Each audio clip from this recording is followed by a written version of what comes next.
Bonjour, Bonjour. vous avez un téléphone portable, un smartphone en main. Ah oui.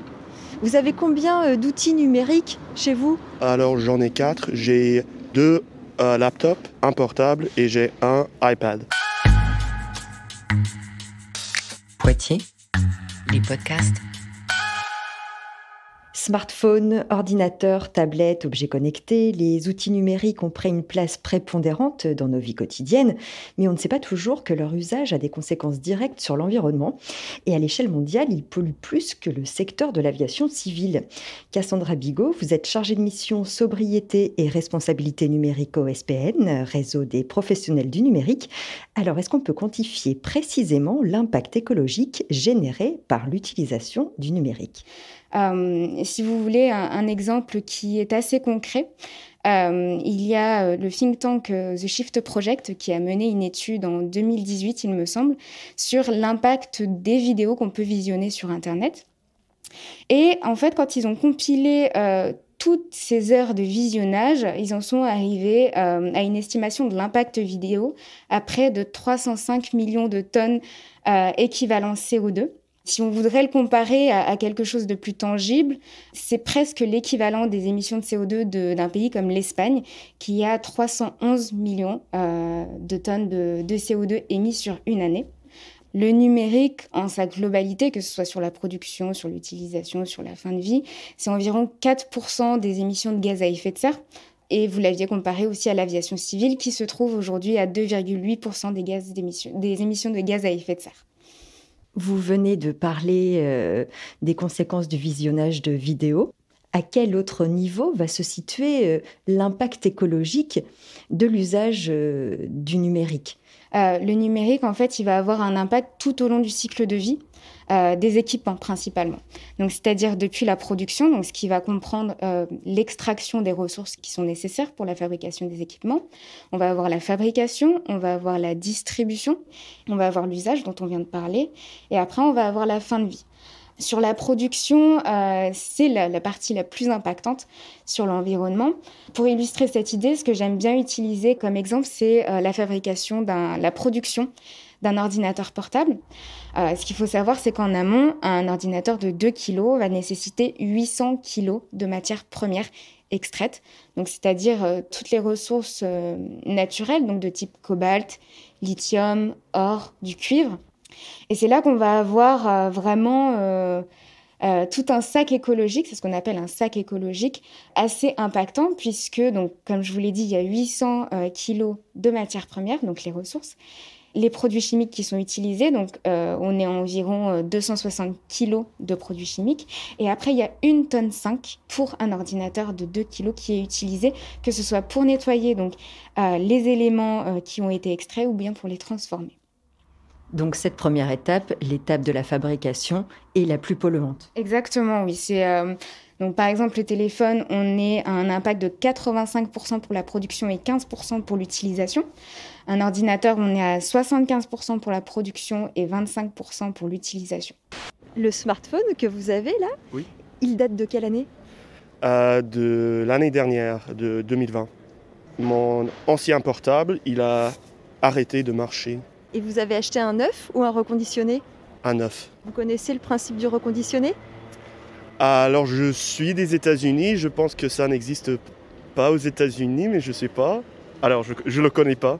Et quand vous en avez changé, c'était pour avoir un appareil plus moderne ou parce qu'il était cassé ? Ça dépend.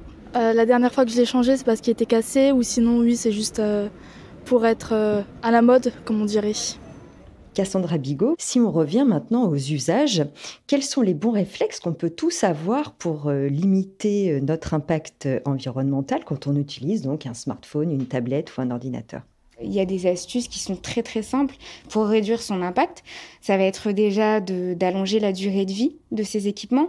Est-ce que j'ai besoin de le changer alors qu'il fonctionne encore ? Est-ce que j'ai besoin de céder aux nouvelles tendances des nouveaux smartphones qui sortent alors que mon téléphone sert encore ? Après, sur son utilisation en termes de contenu numérique, privilégier un réseau Wi-Fi plutôt que le réseau 4G ou 5G bientôt. Si vous avez besoin d'un contenu audio, peut-être privilégier les podcasts plutôt que des contenus vidéo qu'on peut trouver sur YouTube, par exemple, ou Dailymotion ou autres plateformes, qui vont, entre guillemets, se focaliser sur un autre type de contenu qui va compiler audio et visuel, qui vont consommer plus de données, puisqu'il y a la donnée vidéo qui va se rajouter. Si on reprend l'idée des vidéos en ligne, peut-être diminuer la qualité des vidéos qui sont diffusées, passer de 1080 pixels à 720 pixels ou 480, il n'y a pas beaucoup de différence. Si j'ai besoin vraiment de regarder en détail les choses, il n'y a pas de problème. Mais c'est vraiment de remettre en question la pertinence de ce que je vais faire sur Internet. Vous consommez beaucoup de vidéos sur Internet ? Oui. Oui, surtout pour passer le temps ou même dans le cadre scolaire. Oui, sur YouTube et sur Twitch. Et aussi sur Netflix. Je regarde beaucoup de séries. Et vous faites attention par exemple à la résolution de l'image ? Non, je mets toujours au maximum. Oui, je vois sur ma batterie de téléphone, elle diminue très vite quand je regarde des vidéos et tout ça. Donc je recharge mon téléphone plus souvent et donc je sais que oui, ça contribue à la pollution. Mais moi là je suis sur mes statistiques sur YouTube, là je passe 2 heures par jour environ plus. Oui, mais après je passe le reste sur ma série, sur Prime Video, donc en gros ça me fait... je dois passer 4-5 heures par jour sur les vidéos. Si on pense maintenant aux espaces de stockage type cloud, est-ce que l'impact est conséquent ? Donc, ce qui va être cloud et data center, il y a forcément un impact qui est assez important. Le cloud, même si on pense que c'est qu'un seul nuage invisible qui va stocker nos données, eh bien non. Le cloud, ça a besoin de data center pour pouvoir stocker nos données. Donc, il va y avoir un impact sur la production, puisqu'il faut produire les équipements qui vont stocker nos données. Aussi, un impact sur l'utilisation. Les data centers, il y a un besoin en alimentation permanent, 24 heures sur 24, 7 jours sur 7, disponible sur l'ensemble de l'année, en permanence, pour pouvoir avoir accès à toutes ces données dès qu'on en a besoin, en fait. Et puis, il y a aussi la partie climatisation. Il faut savoir qu'un ordinateur, quand ça fonctionne, ça a tendance à émettre de la chaleur. Quand vous accumulez une centaine d'ordinateurs empilés les uns sur les autres, il y a une chaleur qui se produit, il y a donc un besoin de climatisation pour que le fonctionnement reste optimal. J'avais lu des données notamment sur un petit peu une comparaison entre une consommation moyenne d'un data center en France, c'est l'équivalent de la consommation électrique d'une ville de près de 100 000 habitants. Qu'est-ce qu'il faut faire ? On va régulièrement faire un tour sur son cloud pour voir si on ne peut pas faire un peu de nettoyage ? Ça va être pareil que oui, donc pareil que sur les boîtes mail, faire le tri. Donc vous avez aussi des clouds qui vont vous limiter en termes de stockage. Donc pareil, pour gagner de la place, enlever ce que vous n'utilisez pas. Et puis, si vous avez vraiment besoin de stocker des données, eh bien, il existe des serveurs verts qui sont localisés en France, qui vont respecter la norme RGPD, qui vont s'alimenter en énergie verte. Il y a des solutions. Est-ce que, selon vous, utiliser les smartphones, les outils numériques, est-ce que ça pollue ? Peut-être. Je sais pas, j'ai pas beaucoup pensé à ça en vrai. C'est un outil électrique, il faut le télécharger. Du coup, je pense que oui, ça pollue un petit peu. Moi, j'avais vu que les mails qui étaient conservés dans les boîtes mail, c'est pollué. Tous les mails que je reçois, je les efface. Autre chose ? Non, c'est tout ce que je fais. On n'est pas trop informé non plus sur tous les risques que causent les outils numériques. Avant que je commence à parler avec vous, je ne pensais pas à ces choses. Il faut savoir que cette conscientisation, il y a un besoin d'accompagnement, donc que ce soit du niveau des professionnels ou du niveau des citoyens.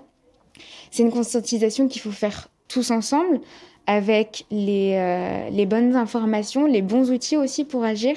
C'est un sujet qu'il faudra prendre en considération si on veut mettre en place la transition écologique, puisque je pense que le numérique est un véritable outil pour faire bouger les choses, mais il faut faire bouger les choses dans un sens sobre et respectueux de l'environnement. Poitiers, les podcasts.